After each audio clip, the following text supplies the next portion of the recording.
वज़ीर ख़ारजा बिलावल भुट्टो ने ख़ित्ते के अमन को अफ़ग़ानिस्तान के अमन से मशरूत करार दे दिया। वाशिंगटन में प्रेस कॉन्फ्रेंस करते हुए कहा कि चाहते हैं अफ़ग़ानिस्तान में अमन इस्तेहकाम हो। पाकिस्तान ने दहशत गर्दी के खिलाफ जंग में सबसे ज़्यादा कुर्बानियाँ दी। ख़ित्ते का अमन अफ़ग़ानिस्तान के अमन से मशरूत है।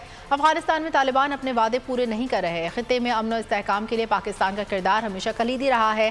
पाकिस्तान मौसमियाती तब्दीलियों से बहुत मुतासर हुआ। सैलाब से बड़े पैमाने पर तबाही हुई। मुल्क को $30 अरब का नुकसान पहुँचा। रवां साल पाकिस्तान में रिकॉर्ड बारिशें सैलाब का बाइस बनी।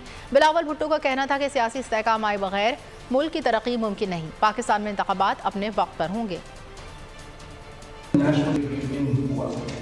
वहाँ मैंने सख्त जोर से इस पॉलिसी का मुखालफत किया कि हम TTA के थ्रू TTP को डायलॉग में इंगेज करेंगे और इस खुशफहमी में होगा कि वो पुरअमन लोग हैं, वो वापस आएंगे, कहेंगे पाकिस्तान जिंदाबाद, पाकिस्तान का आइन जिंदाबाद, हथियार फेंकेंगे और भाईचारा के साथ अपना ज़िंदगी गुजारेंगे।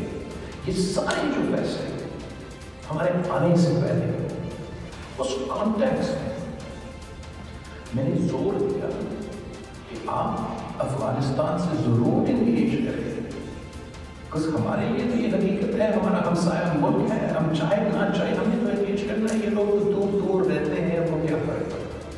तो इसलिए मैं जोर दिया रखा है माजी का जो गलतियाँ हैं वो ना दोहराएं। और अगर आपको हमारी ये वीडियो पसंद आई है तो लाइक पर क्लिक कीजिए।